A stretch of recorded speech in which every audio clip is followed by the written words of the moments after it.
Our show it's going to be unique. You are what you do. You can say any amount of things that you want to say, but what you do is what everybody sees. People are like, oh, I'm just going to JV it. Like, let's just JV it. Like, what the hell does that mean? I cannot tell you how excited I am to hang out with you guys today, so thank you so much. Well, then that end buyer could come back and say, well, I didn't fully understand that it was subject to. That's not a thing. Like, the SEC has thought of all of these things. They've been here since 1932. And you can do what you want with your property. Buyers have time, they have negotiating power, they have options. Oh my gosh, I am blown away by your inexperience, and they've been in business 20 years. And that includes things other people put on your property, right? It's your property to be okay. Suddenly, Cousin Jimmy's in a lawsuit. A novation is replacing one contract or one obligation with another. Out with the old, in with the new. Yes.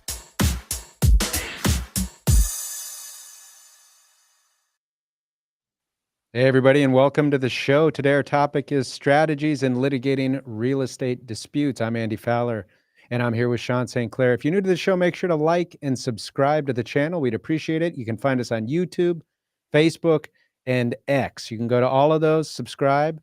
Also, we have an audio version of the podcast. You can download that on Spotify, on Apple Podcasts, or any other podcasting platforms. Make sure to go download it. We would appreciate it. With that, we're going to go to Sean, who has our legal update. Thank you, Andy. So my legal update today is discussing a new partition law that was passed here in Arizona by our legislature and goes into effect in September. And basically, the new partition law or act deals with property that's inherited. So to kind of start with the basics, and we're going to probably talk about this a little bit even on today's show. We'll probably have a larger show on the Arizona specific portions, but getting down to the basics, a partition action is an action that's brought by one property owner to force the division of property or the sale of property, and then the division of the proceeds from the sale. So when you talk about partition, if you have vacant land and, you know, the zoning and other laws allow for it, you can basically, if you have two owners and one owner doesn't want to own property in common anymore with the other owner, they can go and say, hey, look, court, let's divide this land, give the one co-owner the east half, give me the west half. They divide it in half, and that's a partition. But when you have a house on the property, you can't really divide the house in half. And so in that case, you do a partition by sale, in which the court goes and appoints certain professionals to sell the property and then takes the proceeds and divvies them out according. And there's certain things that can be disputed or litigated with respect to who gets what from the proceeds. But nevertheless, the proceeds are then divided out generally based upon the percentage of ownership of each owner with respect to the property. Well, changes have been made to our petition laws now to deal with the circumstance of inherited property. So this is where you have joint owners of the property, not as a result of going in and buying it together, but as the result of, you know, a family member passing away and devising or giving that real property to their family members or to their heirs. And that's how the joint owners have come into ownership and possession of the property. And this new law is going to impact real estate investors. And the reason is because there's a strategy out there, not only a strategy, but an opportunity, I guess is the better term, an opportunity for real estate investors on inherited property to, you know, provide basically in some ways a service, because what we found happens a lot of times is that the property, let's say it gets inherited by 4 siblings. There's always that one sibling who doesn't want to sell. And it's normally that same sibling that was living in the property rent-free with mom and dad, you know, before they passed away. they pass away and they continue to live in the property rent free. They view it as their property, even though they only own a quarter of it now. They don't want to sell, but they expect the other siblings to pay their share of the mortgage and the utilities and everything else associated with the property. And, to repair and maintain the property. But they're more than happy to live there rent free. And of course, the other siblings like, we don't want to deal with this. Like, no, we want to sell it and get our money out. But not many, and we're talking about this litigation, right? Not many people want to sue their siblings. It just isn't something that is good, right? They just are like, I don't want to sue my sibling. Like, I don't want to file a lawsuit and, seek to kick my sibling out of the house and sell the property. So what happens is, investors, they seek out somebody who's willing to buy their interest. And, when you buy an interest like that, you are buying it for less than fair market value because number one, you can't get title insurance for it. And number two, you now are buying a problem. And the problem is the sibling that doesn't want to sell and the sibling that's, residing in the property. And then, so you as the investor have to deal with it. And so, ultimately they get a really, a significantly below fair market value opportunity to buy out the other sibling's interest. They take title and before this law, they go and they file an action to force the sell the property. And then the court does its thing and sells the property and hands out the proceeds according to the ownership interest. And there was no legal mechanism for the sibling that did not want to sell to retain the family home. And because of that, our legislature has stepped in and passed this new law, which now has a lengthy process for inherited property in partitions, whereby an appraisal has to be obtained and objections can be made to that appraisal. Once the fair market value of the property is determined, the sibling who wants to keep the property has the right to buy out. And then there's a time frame and process for them to elect to do that or not elect to do it. But it significantly lengthens and creates red tape, a lot of red tape for partition actions of inherited property. So as an investor, be aware that if you are going to, have an opportunity to buy out a, percentage of ownership in property that's been inherited, just know that it's not going to be a quick process, that there's going to be additional costs, that it's going to be, lengthy, and there's going to be more red tape involved in working through the initial processes and procedures before finally the court will appoint somebody to sell that property. So just be aware that that's just a real rough overview. In a month or two, I believe we're going to have a guest on who's going to break this down in more detail, and we'll have a whole show on it where we're going to go through it step by step of what needs to be done. But I'm just putting it out there as far as the just general overview that we do have this new law, that if you're an investor, you have an opportunity to buy a percentage of ownership in inherited property. You're going to have to go through a process before you can actually force the sale of that property. All right, Sean, thank you for the legal update. Reminder for the listener, today at 2 p.m. Arizona time, we have the Creative Finance Collective. What is that? That is a live show, an hour-long live show that we as attorneys in the space of creative finance get together and talk about all things creative finance. So if you as a listener are interested to learn or have questions about that strategy, the risks, the benefits, how lawyers see it, and how different states are approaching it from their own perspective and different set of laws, as we live in a country with 50 different sets of laws, maybe 51 if you add the federal law on top of that. But we get together with attorneys throughout the country to talk about that. We're on as long as you have questions. So it's important for you to engage and be there to ask those questions. We're there on YouTube, Facebook, and X. So be there, have your questions ready, and we're going to talk about creative finance. Also, if you have questions for today's show, we'll try to get to those in the final 15 minutes of today's episode. Make sure to just post those in the chat. You don't have to wait till the final 15 minutes. You can do it now. Post those questions in the chat. We'll get to those. We have somebody monitoring them, and we and our guests will address those. So today, we're talking about strategies in litigating real estate disputes. So as a real estate investor, what kind of litigation might you run into? What do these real estate disputes typically look like? Oftentimes they're very similar from state to state, though they have different names sometimes and different procedures. But with us to talk about that is a Texas attorney, a real estate litigation attorney, Tyler Epstein. Tyler, thanks so much for being with us. Thank you guys. How are y'all?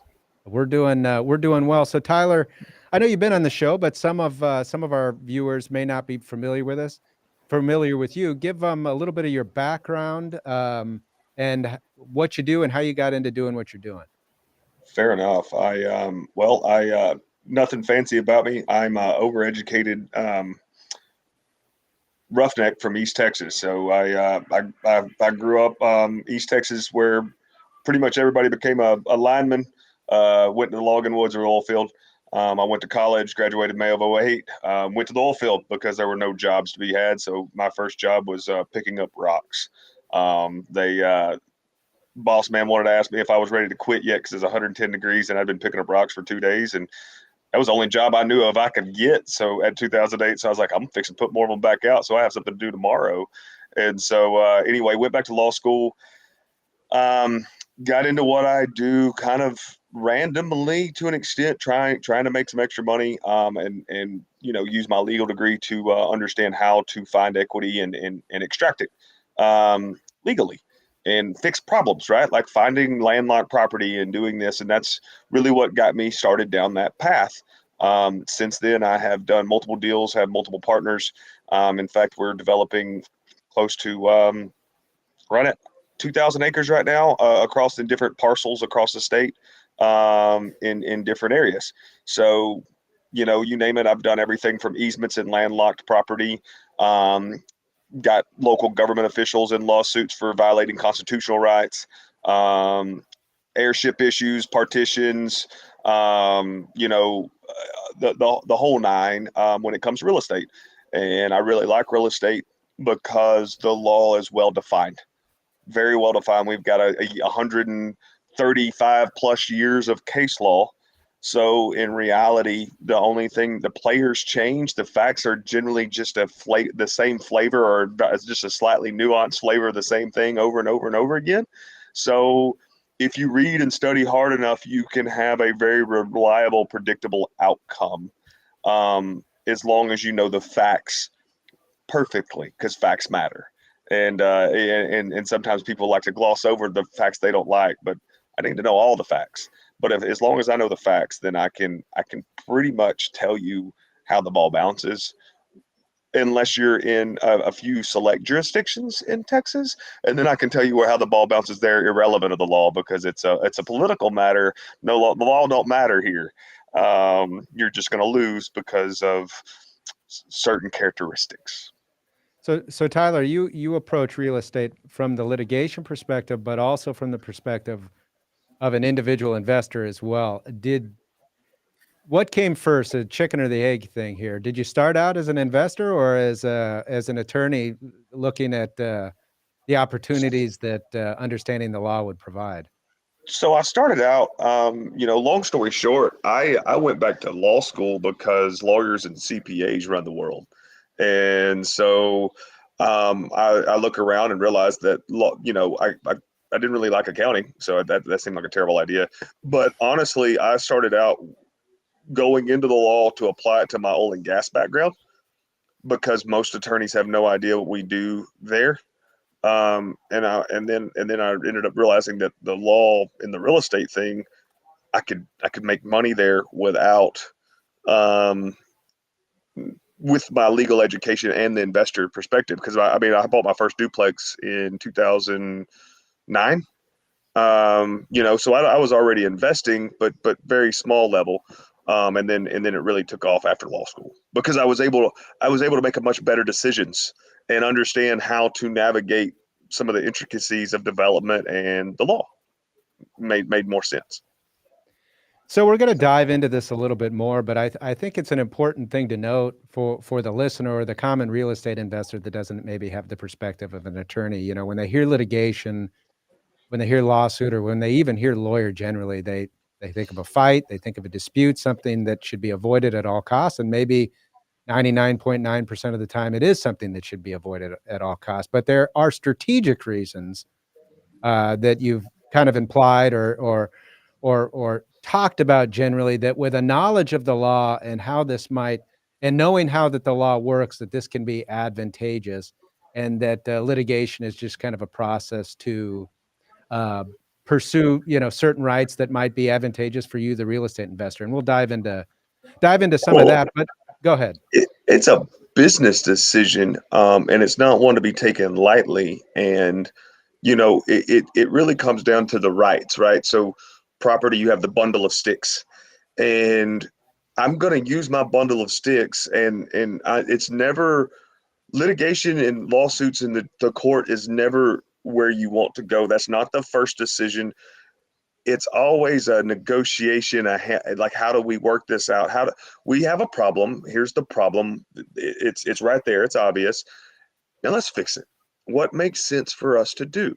And at a certain point, when you're obstinate, or you've got local government officials who just ignore the law for whatever reason, then you don't have a choice. You can either go Wild West on them and take the law into your own hands to fix it, or you have to go to the civil courtroom. Well, civil keeps you out of the criminal courtroom, so you go the civil route, and that's literally, it's to resolve disputes that generally can't be resolved, amicably between adults.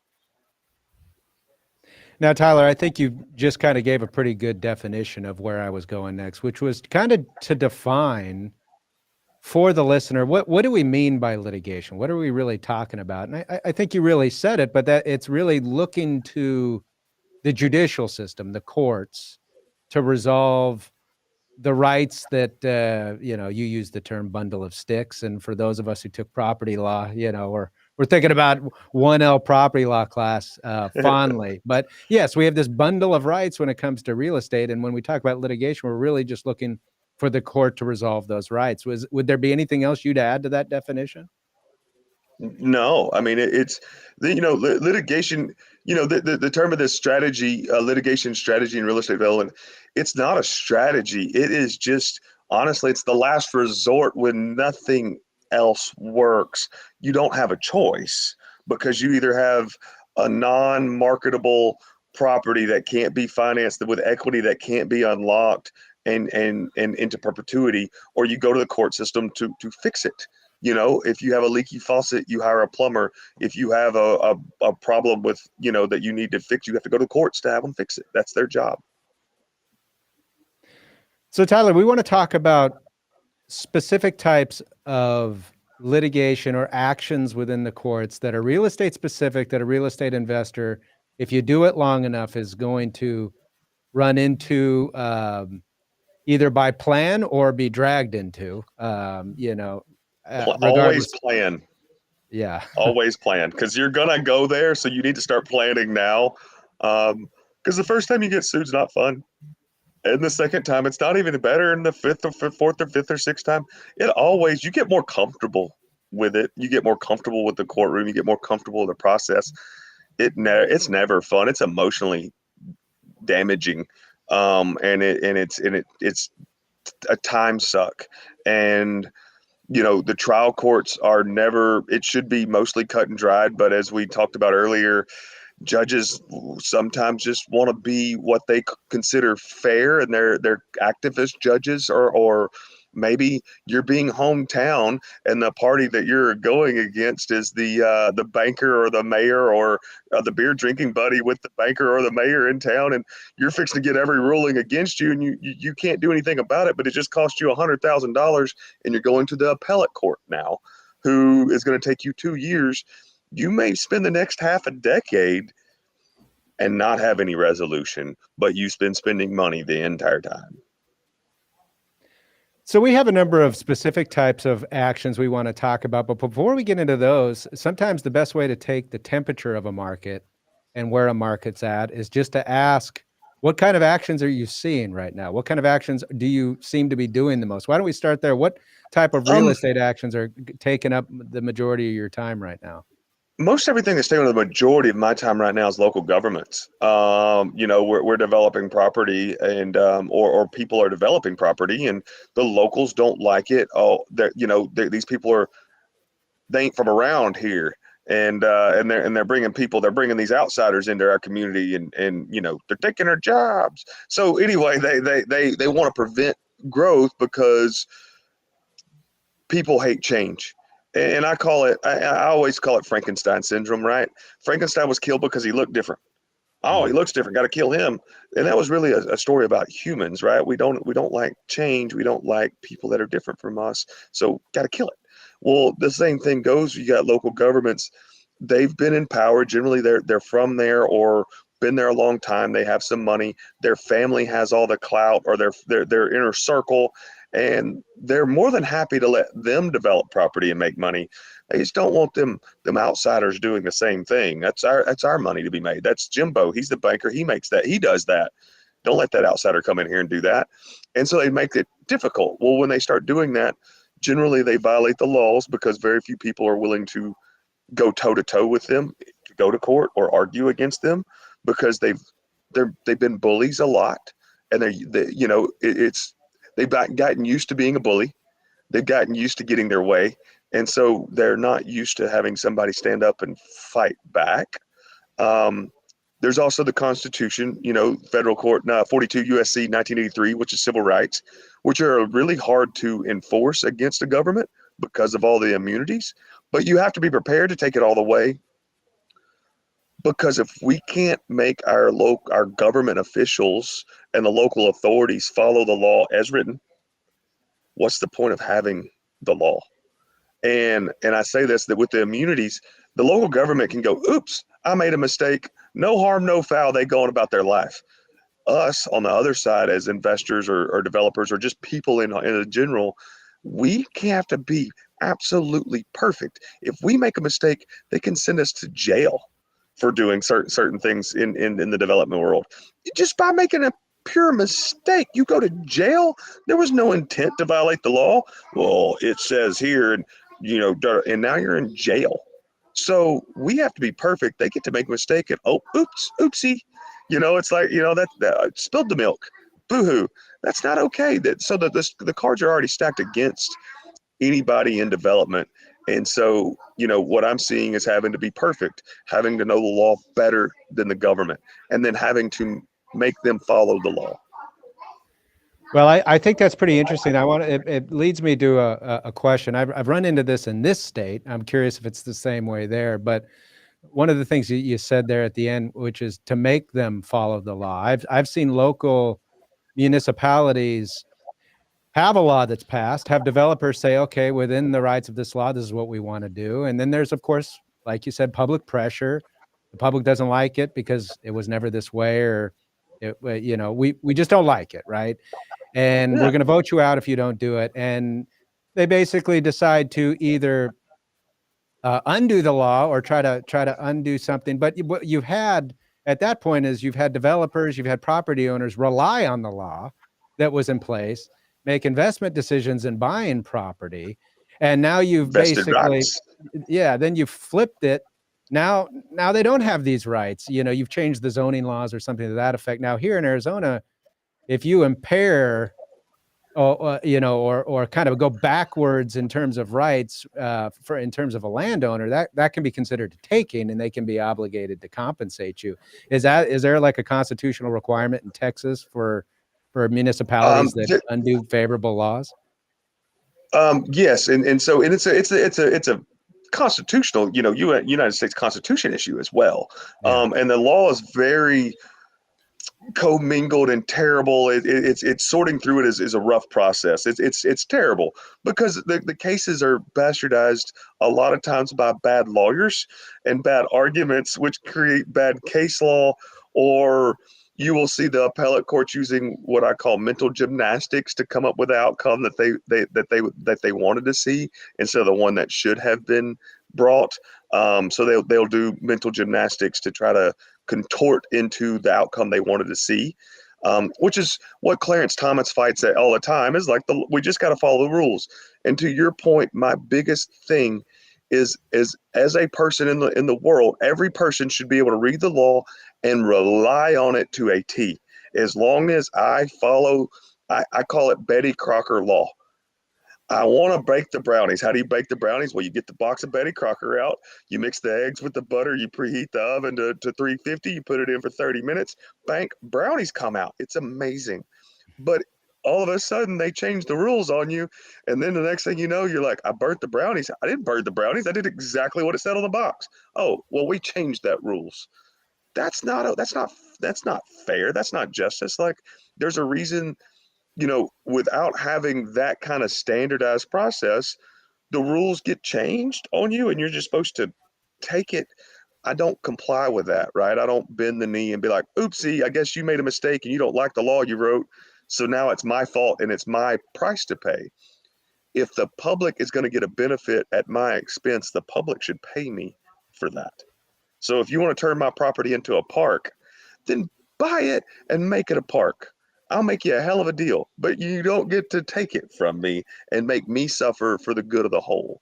And that's the takings clause, and the Fifth Amendment that we fight, as well as equal protection and due process, because before the law can be changed, you have to notify me and tell me it's going to be changed. Let me make my presentation of why it's not fair. Without that, there's really no reason that we don't strap on our 6-shooters, walk out in the street, handle business, and go back about our lives, right? And I say that to be dramatic, but without the civil laws and without being able to follow them, why do we have them? What's the point of me following any of these rules if we're just going to change them? Sure. Well, it sounds like, given that you're doing a lot of disputes with zoning, rezoning, or municipalities, it sounds like development is pretty aggressive out there in Texas. Oh, it's huge. I mean, I don't know if you pay attention to the news, but we have an open border, which to be honest, I have no problems with it to a large degree. I mean, I don't like it, but at the same time, yes, are bad people coming over? Absolutely.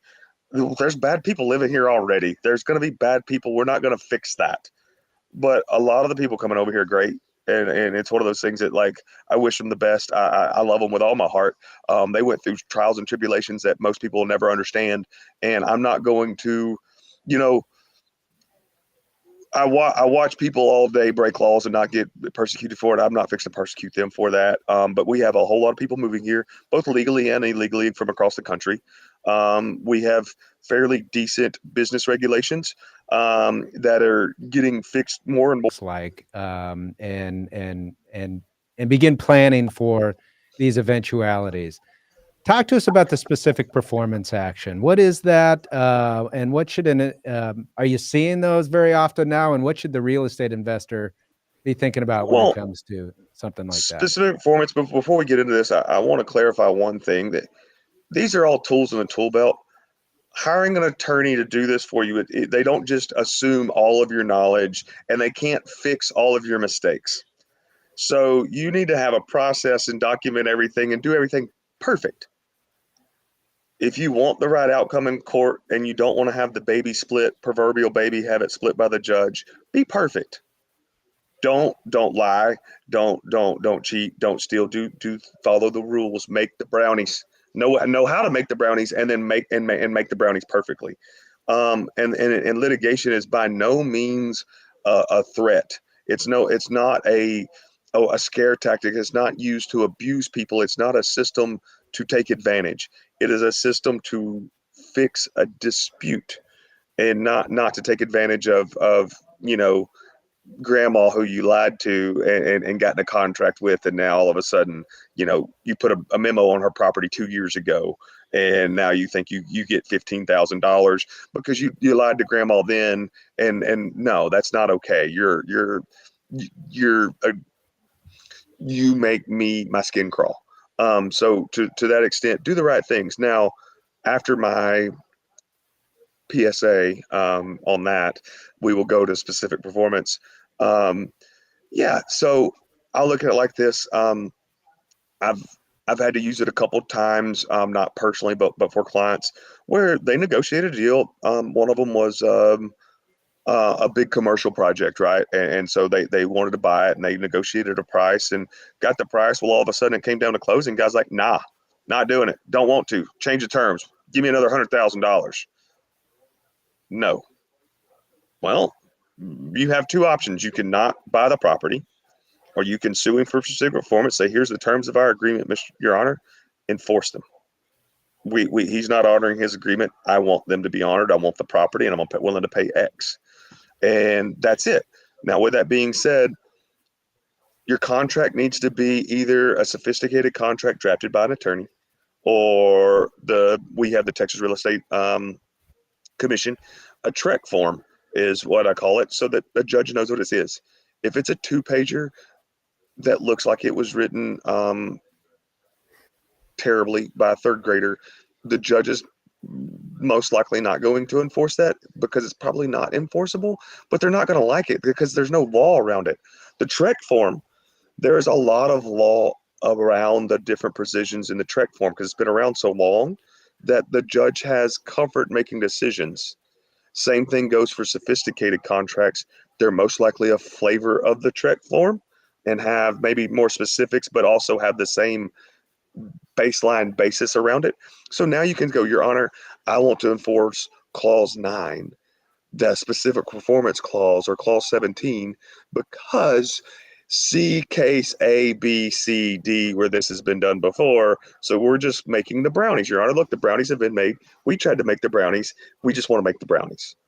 And now the trial court judge goes, well, my hand's tied. I got to follow the law. Bye.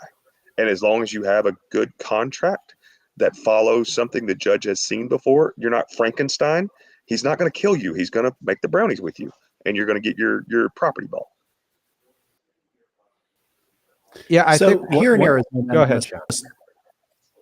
Yeah, so here in Arizona, and I'm assuming it's similar in Texas, a specific performance action, assuming that the seller shows up and answers the lawsuit, it's going to take some time to, make its way through the system and actually have a judgment.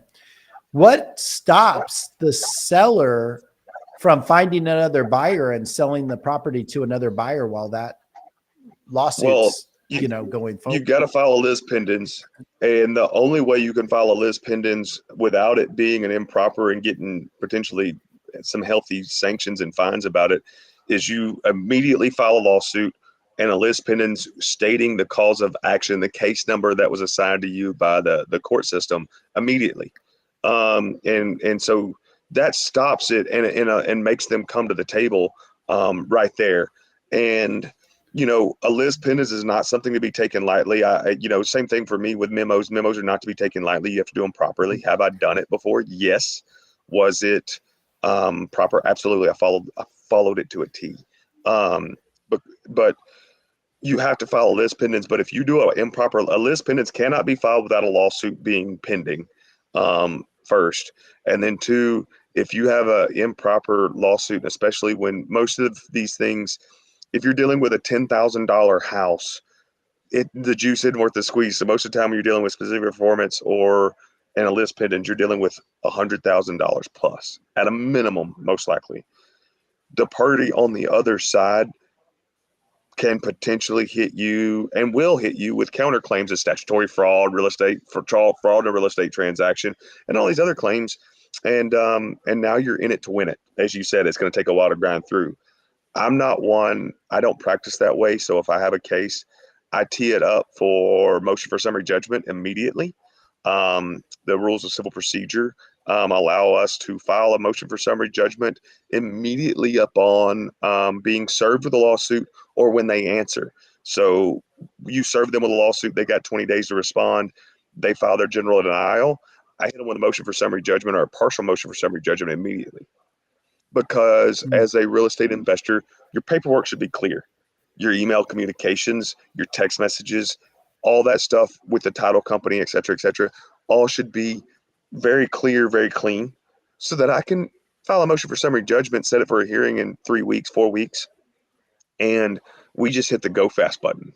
They don't have time to delay and drag it out. They're having to respond to a bullet, first contact immediately before they've had time to manipulate the situation. And the attorney on the other side is generally, hey, Mr. Attorney, I got sued. You get the file. You're like, okay, send me discovery. I'm going to file a general denial. You wait until the 21st day. You send, I deny everything in, and you're sitting in there. You're sitting on your laurels. You're like, I've got time. We're going to get discovery. All of a sudden you show up and you're like, motion for summary judgment. This asshole, and now you're having to call your client and be like, send me everything because I'm having to respond to this right now. Well, it helps refine the entire case for the judge moving forward. It's expensive. So a good motion for summary judgment, as you know, is a $13,000 to $15,000 document, but it helps speed the process up and refine the arguments quickly. Now, in a specific performance action that presumes that the parties had a contract to purchase, in Texas, will the court award the prevailing party attorney's fees? On a contract, you should, because almost every contract TREC has the prevailing party gets attorney's fees. On a contract dispute, prevailing party gets attorney's fees by statute. I forget which one, but contract disputes do get attorney's fees. It's generally plaintiffs' suits for your torturous, assaults and slip and falls and stuff like that you don't necessarily get attorney's fees. All right. Talk to us about the quiet. Go ahead, Sean. So on commercial transactions, it's pretty simple, right? If you're awarded attorney's fees, you're going to take them out of the seller's proceeds of closing, presumably. You just garnish the escrow agent. What about if you ever have to pursue specific performance on residential real estate that may be considered homestead?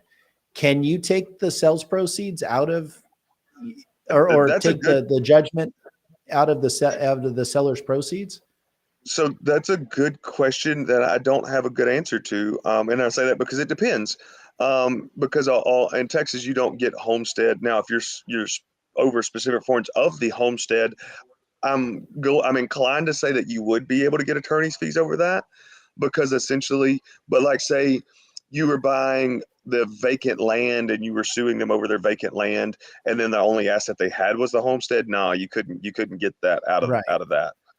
But you could potentially reduce your purchase price down by your attorney's fees to recover that. On the offset that the client or the opposing party does have other assets and you want to get them, I personally am a big fan of receivers.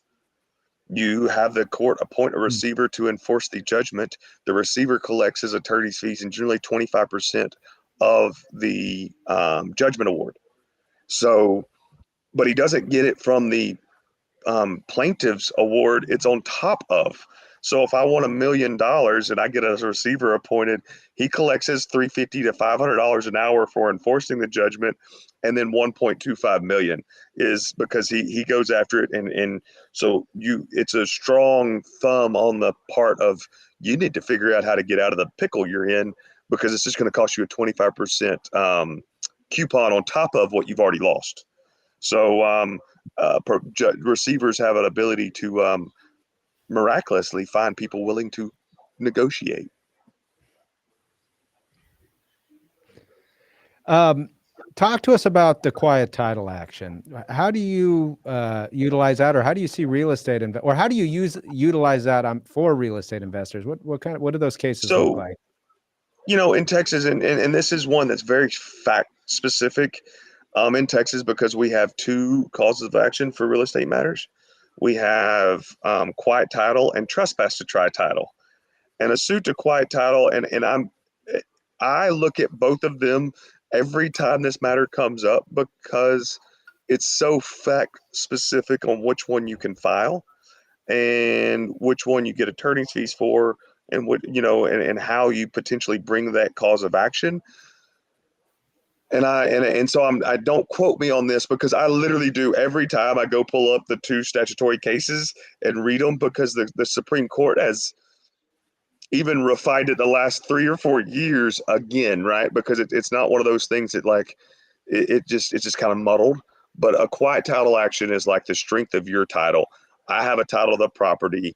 They have a title of the property. Who has a stronger title to the property? Meaning my line goes back to Stephen F. Austin, the father of Texas. So I can track my title through the deed records all the way back to Stephen F. Austin. My title's stronger, and then his title comes from Stephen F. Austin's nephew.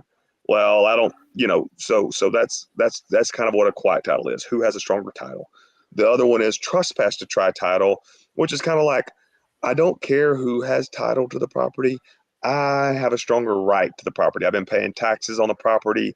I've used the property. It's kind of an adverse possession light. Because adverse possession, everybody always loves to throw out, well, I'll just file an adverse possession claim. It's not 1860, Hot Rod. That's not how that works. That's a disfavored law. It was for the Wild West when people didn't have access to surveyors and didn't have all this access. And and courts, in the Supreme Court of Texas, I want to say in around 1980, actually said, we frown on adverse possession.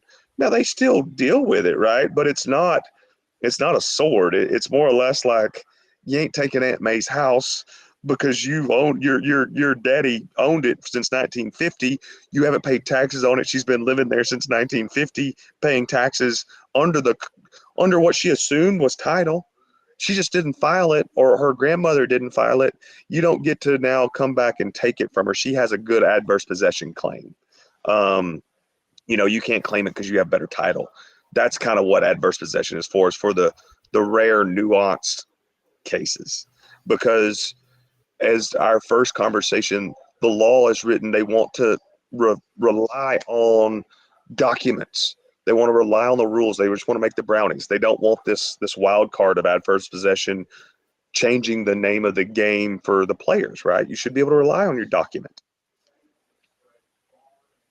Now, in the adverse possession situation, comparing that to like the specific performance, now we're not talking about a contract. This is, like you said, a competition of It's a folks claim claim of the right. title. Yeah. It's a claim of right? And there's different levels of there's a 3, 5, 10, 15, and 20 and 25. Maybe I forget for adverse possession. It's not something that I really ever recommend, except for one time in my career. I literally had a case where the lady had been living there.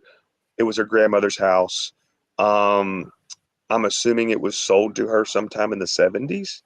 And because that's how long that, like, you could see that she'd been paying the taxes on it. And then this family, grandpa died. They find out that they have title to it, and they're like, we're evicting her. No, you're not fixing to kick out somebody that's been living in a house 55 years paying taxes. I'm not, that's not okay. And so we straight up were like, here's adverse possession. You're going to grant this, and we're going to give you $1,000, to go away. And I'm going to do all the paperwork for this lady, but you're not fixing to take her house, and they hired an attorney, and he you don't understand it. I'm like, nah, I'm good with this one. Like, this is clear cut adverse possession. This is a lost this is a lost document kind of thing. These aren't squatters that moved into the house and just try to take it. She legitimately has a claim of right to that property. You didn't kick her out for 50 years. That's not you set on your rights. You don't get them back. Now, in quiet title actions, so I'll just say in Arizona, for instance, bringing back up the attorney's fees question. I keep bringing it back, the attorney's fees question, because an investor is going to want to know, what are my chances of recouping whatever I spend to do this? They're going to have to bake that into the calculation as to whether this is worth the time to do.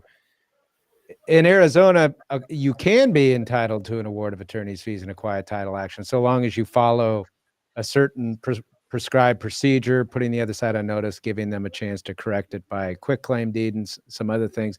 Is there a scenario where you're a party bringing a quiet title action, whether it be by adverse possession or some other form of quiet title, that they could recover their attorney's fees, or are those just all in and just expect to pay and that you're going to have to eat it? Generally, no. And there may be a very narrow sense where you can file a deck action. And this goes back to the trespass to try title and the quiet title nuances in Texas. And the reason I'm not willing to go into it too hard is it's so fact specific that on this podcast, it would be too detailed of information to be able to be even ingested and reasonably have an idea of what you're talking about. But yes, there is a very narrow stance, but because the courts, and this is this case law stuff that the courts have created, it's generally no, you're not going to get attorney's fees is the quick answer. Now you mentioned their declaratory judgments. Now declaratory or seeking declaratory relief, I think, is something that as real estate attorneys we see more often than a lot of other attorneys see. Why don't you explain for the audience, break down what we mean by declaratory relief or a judgment as opposed to like what you would typically see, which is a request for like monetary relief. A deck action is essentially says this document says this, judge, tell the opposing party this document says this and it means this. That's the simple answer what a deck action is. It's declare the words on the paper mean what the words on the paper mean. That's the easy answer. And it can be over a contract, it can be over a deed, it can be over the law, right? I've had to file a lawsuit against the county government officials, ultra vires, which means they're against the law. And it's a deck action saying that tell them the law says that I'm right. You know, like and the law actually applies to the government too, because the last time that somebody thought the law didn't apply to them, we asked them to politely go back to England, you know, and that's kind of how this works. And so that's what that amounts to. Now, you mentioned in your prior real estate experience and probably current experience, you were into multifamily. You may still be into multifamily, but you're not in multifamily and not knowing what eviction is and how eviction works. I imagine that's a pretty important procedure to understand if you're a real estate investor, short-term or long-term. It is, and the best answer is if you're knowing besides having a process on how to handle and document the eviction process, you should never handle your own evictions. It's a terrible idea. It's cheap, easy work for an attorney. Find a good eviction attorney. There are several people out there that don't want the stress of massive litigation because litigation is terrible. It's stressful, it's long, it's cumbersome, it's expensive, but you can have a eviction docket for multiple investors and you can evict people. And it's pretty easy. It's pretty straightforward. It's a cookie cutter process. They make the brownies every day. Pay them their $1,200. Give that man his money. Here's the documents. Evict person. Go on about your life. Because if you're trying to do this yourself, A, there should be a higher and better use for your time, and B, the odds of you messing it up or the judge just not liking you is high. They don't like pro se. Judges hate pro ses, which means you're representing yourself. I don't care how smart you are. Want to get poured out of court? Represent yourself. You want to know how I know? I represented myself as an attorney in a case. The judge was so pissed off at me, so mad. I had to go hire somebody. So, lesson learned. Well, and I think what's interesting in the eviction process, you can confirm whether it's the same in Texas. I suspect that it is. But to your point, they're designed to be quick, fast, and if you follow the rules, you get what you want. You get it relatively quickly. But the big provision there is if you follow the rules. What I've found here in Arizona, you will get everything that you want. But man, if you just slightly get that notice wrong, you can't stub your toe. Yeah, you can't. There are no. It goes back to the comment I made at the beginning. You have to be perfect. The government can make mistakes. You can't. Mm-hmm. You can't. At the same time, depending on which jurisdiction you're in, matters. You're in a good jurisdiction where they uphold the law as written, you're good. You're in a jurisdiction where a bunch of political animals and the political party that is in control of the government there leans a different way. I don't care how right you are. You're not going to get your eviction in a timely manner. They're going to give the other party multiple opportunities to stay. Like during COVID, I had a lady squat for 9 months, Mm. and I'm sitting there clicking off $1,900 a month payments, and electricity bills, because guess what? She wasn't paying that either. So I finally just told electricity to shut it off. Well, somebody's living in there, not legally. So, we got rid of power in August, and she left. It was hot. It was nasty. Yeah, I like what you said though, that the landlord should expect to be basically perfect. If you're perfect, No, you have to be. I mean, even in good jurisdictions, a good judge, and I always prefer good judges. If you violate somebody's rights, those are their rights. Those are their property rights, and I say that those are those due process rights. And as the lawyers, the Constitution gives them that right, and it's our job to make sure that they get it. And so, if you stub your toe, you have violated their constitutional rights, and by all means, the judge should let them stay. And that may seem different when you're an investor. Yeah, that doesn't mean you get to violate somebody's rights because you're an investor. Mhm. You're no different than the local government not following the law. You have to follow the law. So one final action I wanted to talk with you about as we kind of approach the end here is what Sean talked about in his legal update, the partition action. Have you done, do you see a lot of partition actions? Do you like to use that as a strategy for investors or for yourself? It's not a strategy that I use now. It's one of those things I have done them, and I'm working through one right now, and I've got a terrible ad litem who didn't follow the judge's order of trying to locate these people. So, long story short, there's titles all crazy chaos back when people would just go get a state promulgated form and they could steal a notary stamp and forge deeds. And this lady that got the property to three-fifths of the property was convicted of forgery. So the title's terrible, and so now I'm having to try to clean up title, and and you get a bad ad litem who doesn't want to do the hard work, which is trying to find some people. So they just file a defense action, which is not their job. I don't pay for their civil defense unless you can't find them. If you can find them, they get to hire their own attorney, not on my pocketbook. But yes, partitions. There is an air statute in Texas. It was passed, I think, in 2019.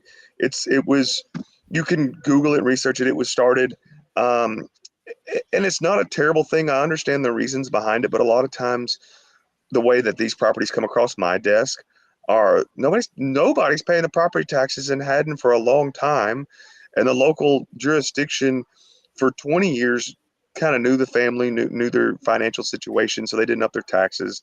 And then now all of a sudden that property went from being $1,000 an acre for 5 acres to $15,000, and the taxes are like, we want our tax money. So they run the taxes up real high, and you can get, like you said, 3 or 4 of them, and one of them still living in the house without power and rigmarole. It's a kind of a terrible situation. I've been involved in this where I was involved in one of these, and we tried to buy the lady a house about 20 minutes away and give her own house 20 minutes away to get out of this particular property. This is my grandma's house, but grandma paid her taxes. You didn't. Like you don't get to live in a house for free without paying taxes. Now I don't like taxes either, but just because I don't like them doesn't mean I don't have to pay them. You don't have to like the law. You still have to follow it. So we have used it, but you need to do everything right. You need to document everything. You need to be on the up and up, and it needs to be clean, because property is sacred in Texas. The Supreme Court takes property rights as sacred, and violating somebody's property rights, I don't care if it's not a good idea. It really isn't. Now that's not to say that sometimes it happens, but you shouldn't on the first pass. You should make sure that you do your best, and it needs to be clean. Like I said, you need to do the right thing. Tyler, one final question. I know because you see a lot of litigation and have throughout your career and been a real estate investor yourself, what is the biggest mistake that you see real estate investors make as they prepare for litigation, or maybe as they're entering litigation and they don't even know they're entering it yet. But what is the biggest mistake Sloppy. you see them make? Sloppy. And I say that they listen to somebody on the internet. Well, somebody said I could do this. Well, that's a terrible idea because you didn't go read the law, and they're in X jurisdiction and you're in Y jurisdiction, and that's not how it works here. And well, that's my money. Not anymore. It's their money. You fixed a house that you didn't own, it, so you made a gift to them. Good luck. You don't. It's a terrible situation. Or a lot of times they use a 2-page contract. Well, now you just, you're asking me to take something that looks cheesy to a judge who's going to think that it smells funny because it looks like cheese and it smells like cheese and he doesn't like it, to agree with you that you're not taking advantage of somebody when you absolutely did. So I'm not taking you as a client because I don't like you as a person. I don't think your moral compass is very strong. And so that's the first issue. The second issue is learn the law. 3, document everything and know the facts on how to navigate. And 4, like, just because you can doesn't mean you should. And I say that just because you can buy a subject to doesn't mean you should buy a subject to. And just because you can lock up a property, but you don't have the ability to pay for it, doesn't mean you should. Like, I just came across, so I've been negotiating with a broker on almost 500 acres for the last 60 days. They wanted $4,700. They wanted $6,500 an acre. I got them down to 5, and I wanted $4,750. That was my no-go, and I was working on it. Well, investor came in and put up like $150,000 non-refundable earnest money to lock this property up for 4 months, and they're going to try to owner finance the lots out and then have everything and have a simultaneously closing. And so you have just created a pile of coat hangers, of legal coat hangers, that you don't even understand how, if that house of cards wobbles and when it collapses, you have a sophisticated seller who could potentially sue you. You're going to have 10 other parties that have money involved, an equitable right to the property involved, with down payments involved, the specific performance suit potentially involved. And I'm like, oh my God. At the end of the day, there's going to be a DA involved, which is the thing. Don't be sloppy. If you're going to do this, like there's creative finance, you can be creative, but you need to be perfect. And that requires a lot of administrative work that a lot of fly-by-night guys or people that play fast and loose with the rules, sometimes because they're playing fast and loose, and sometimes because they just don't know any better. They're not educated on it. They're going to wind up in bad situations. All right, Tyler. Well, we really appreciate your time. Good information. Tell our listeners how they can connect with you. Easiest way is Facebook. I think I have a Twitter or X profile. I don't even know my handle. I use it to look at it. I don't advertise a lot on it. But find me on Facebook and message me. I will say that I am an attorney. I'm not your attorney. I do practice law for select clients. I will help you any way I can. Sometimes I'll charge, sometimes I won't. A lot of times I am employed as a legal consultant. So meaning straight up, I'm not there necessarily an attorney, but I give them advice and work through things and answer questions for them and help their counsel or help them find outside counsel that can handle their matter. Because just like me, I'm a real estate attorney. That doesn't mean I handle all real estate. Like eminent domain, I know enough about it that I'm competent. I'm not the guy I can negotiate with a state on your behalf to settle it. But if you go to trial on it, that's a whole nother let of rules and processes and procedures that you need to hire somebody that marinates in it, just like family law. I ain't representing you for your divorce. That's an emotional trauma that I would like to not have. And you can't pay me enough to take your emotional trauma on. So that's it. But yeah, Facebook, Tyler Epstein, not hard to find. And don't ask me a question you don't want to answer to, because it's not really what, I'm going to give you my opinion, whether you fancy it or not. All right. Well, this has been awesome, Tyler. Let's do it again soon. Yes, sir. I appreciate it. Thank you, guys. All right. You have a good one. With that, everybody, that is our show. Make sure to join us at 2 p.m. for The Collective. We'll see you next week. Have a good day, everyone.